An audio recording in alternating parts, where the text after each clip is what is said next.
இன்னைக்கு பவர்ஃபுல்லான ஒரு மெசேஜ் இருக்கிற ஒரு கதையை சொல்ல போகிறேன். ஒரு ஊரில் ஒரு ராஜா.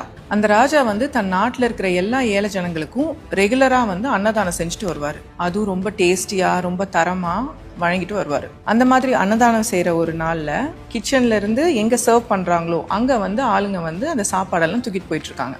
அந்த டைம்ல பக்கத்துல இருக்க காட்டுல ஒரு பாம்பை பிடிச்சிட்டு ஒரு கழுகு மேல பறக்குது. பாம்புல இருந்து ஒரு துளி விஷம் பாயச பானையில விழுந்துடுது. இதை யாருமே கவனிக்கல. சோ இந்த பானையில இருந்து சாப்பிட்ட நூற்றுக்கணக்கான ஆளுங்க இறந்து போயிடுறாங்க. இந்த இன்சிடென்ட்க்கு அப்புறம் யமலோகத்துல சித்ரகுப்தர் யம தர்மராஜா கிட்ட கேக்குறாரு, இந்த பாவ கணக்கை நான் யார் மேல எழுதட்டும்? ராஜா மேலேயா, கழுகு மேலேயா, இல்ல இந்த பாம்பு மேலேயான்னு? அப்போ யம தர்மராஜா சொல்றாரு, ராஜா நல்ல இன்டென்ஷன்ஸோட தான் செஞ்சாரு, அவருக்கு இது நடந்ததே தெரியாது, அதனால இந்த கணக்கை அவர் மேல எழுத முடியாது. அதே சமயத்துல இந்த கழுகு பாம்பை பிடிக்கிறதும் அதோட இயல்பு, பாம்பு விஷத்தை கக்கிறதும் அதோட இயல்பு. இவங்க ரெண்டு பேர் மேலேயும் பாவத்தை எழுத முடியாது. இதை கொஞ்சம் சைட்ல வச்சுட்டு நம்ம அப்புறம் இதை பத்தி டிஸ்கஸ் பண்ணலாம்னு சொல்றாரு. இந்த இன்சிடென்ட் நடந்து முடிஞ்ச அப்புறம் ராஜா ரொம்ப சோகமாயிடுறாரு. பட் அவரோட நல்ல செயலை அவர் ஸ்டாப் பண்ணல. அன்னதானம் கண்டினியூ ஆயிட்டு இருக்கு.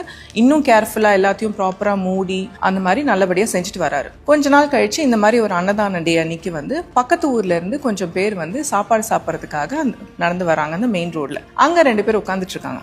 உட்காந்துட்டு இவங்க வழி கேட்குறாங்க, ராஜா சாப்பாடு போடுறாரு, அந்த இடம் எங்கன்னு. உடனே அவங்க சிரிக்கிறாங்க. என்ன உனக்கு சாவுனா உனக்கு ரொம்ப ஆசையா அப்படின்னு கேட்குறாங்க. ஏன் என்னங்க சொல்றீங்க?